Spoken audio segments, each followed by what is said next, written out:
변호사 전원 사퇴, 대리인단 전원 사퇴가 맞습니까? 저희들이 그렇게 말씀드리긴 좀 어렵고 뭐 여러 가지 변호사가 할 수 있는 중대한 결심이라는 게 뻔한 거 아니겠습니까? 네, 총사퇴를 의미하는 이 발언으로 탄핵 심판 일정이 흔들릴 수 있다는 우려가 나옵니다.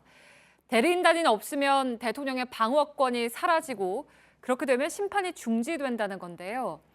변호인 총사퇴로 탄핵 심판을 멈추게 할 수 있는 건지 저희가 팩트체크 해봤습니다. 결론은 상관없답니다. 오대영 기자. 네. 대체 무슨 근거로 이런 얘기까지 하는 겁니까? 네, 그 근원, 네. 논란의 근원은 바로 헌법재판소법의 해석 문제인데 네. 여기 있습니다. 변호사를 대리인으로 선임하지 아니하면 심판 수행을 하지 못한다. 즉, 변호사들이 다 그만둬버리면 탄핵이 중지되는 거 아니냐?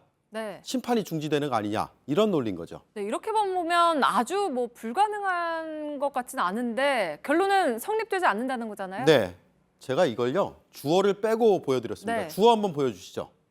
당사자인 사인은 당사자가 사인, 즉 일반 개인이어야 성립합니다. 네. 대통령이 사인일까요? 맞으면 이 논리 성립하지만 아니면 안 됩니다. 이 조항의 취지는 법률 지식이 부족한 사인을 보호하자, 또 무분별한 소송 제기도 걸러내자, 재판을 효율적으로 하자라는 겁니다. 네. 근데 사인은 개인인데 네, 대통령을 단순한 개인으로 볼 수는 없지 않습니까? 네, 헌법재판소는요, 이 당사자라는 개념을 크게 두 가지로 보고 있다라고 네. 설명을 드릴 수가 있는데 첫 번째 사인, 두 번째 국가기관입니다. 저희가 취재한 다수의 헌법 전문가들은 대통령은 사인이 아니다, 국가기관이다 확정적으로 말했습니다. 네. 대통령이 헌법과 법률을 위반했느냐 안 했느냐 그것을 확인하고 위반 행위의 중대성 여부를 판단하는 절차이기 때문에 대통령을 일반 국민의 한 사람으로서 어떤 헌법재판을 청구하는 당사자로 보기는 어렵습니다. 사인으로 보기는 어렵다. 네. 그러니까 사인이 아니니까 아까 얘기한 대리인이 없으면 심판을 못 한다는 조항은 아예 해당이 안 되는 거군요. 그렇습니다. 그래서 첫 번째 결론은요, 변호사의 도움이 없어서 네. 이게 성립이 되느냐 안 되느냐? 안 된다는 겁니다. 사인이 아니기 때문에요. 탄핵 심판 일정에 중지에 아무런 영향이 없다라는 거고요.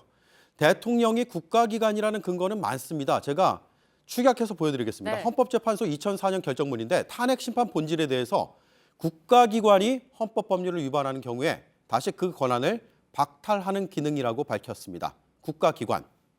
그리고 이런 내용도 있습니다. 탄핵 소추 절차는 헌법기관 사이의 문제, 그리고 사인으로서의 대통령의 기본권 침해되는 것이 아니다. 헌재의 결정문은요, 뒤집힐 가능성이 거의 없습니다. 지금도 유효한 헌재의 공식 입장입니다. 네, 그러니까 12년 전에 이미 국가기관이라고 헌재가 뚜렷하게 밝혀놨군요. 네, 물론 학계에서는 반대로 네. 사인으로 볼 수도 있다라는 견해도 물론 네. 있습니다. 원래는 국가기관이지만 직무가 정지된 대통령은 재판 중에는 사인이다라는 건데요. 헌법재판소 주석서에는 이 내용이 있습니다.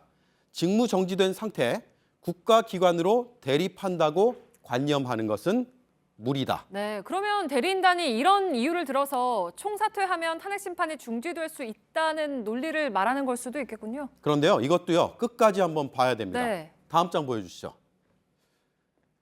피청구인은 일반적으로 스스로 방어하기 위한 지식과 능력을 보유. 그러니까 대통령은 변호인이 없어도 자기 방어가 가능하다라는 네. 겁니다. 또 소송 행위를 스스로 할 수 있는 여지를 명확히 열어놓는 방향으로 법 개정이 바람직하다. 이 얘기는 뭐냐면 사인은 사인인데 변호인의 도움이 없어도 되는 사인이라는 얘기입니다. 네. 그래서 두 번째 결론, 사인으로 간주를 하더라도 방어권을 이유로 심판을 멈출 수 없다는 분석입니다.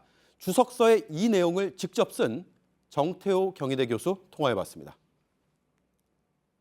권속재판도 가능하게끔 해놨단 그렇죠. 말이에요. 설사 대통령이 사인이라 하더라도 이 경우에는 대리인단을 통한 방어권을 포기한 것으로 헌재는 간주하고 결심할 수 있다는 거죠. 자, 이게 오늘 핵심 그래픽입니다. 결국 대리인단이 총사퇴를 하면 대통령이 당사자로 출석하면 됩니다. 방어권 스스로 행사하면 되죠. 그런데 이런 상황에서도 나오지 않는다면, 그렇다면 궐석 심판을 하면 된다는 겁니다. 어쨌든 네. 심판은 진행이 된다. 그리고 그 근거는 헌법재판소법 52조에 있습니다. 그러니까 결국 대통령이 사인이든 국가기관이든 대리인단이 총사퇴를 하든 안 하든 탄핵 심판 일정에는 큰 차질이 없다는 거군요. 그렇습니다. 물론 헌법재판소가 저 중간에 변호인단을 새로 꾸리는 시간을 어느 정도 허락할 수도 있습니다. 네. 헌법재판소 마음입니다. 그런데 어차피 지금 변론 종결 단계이기 때문에 영향이 거의 없을 거라는 게 대체적인 분석이었습니다. 네.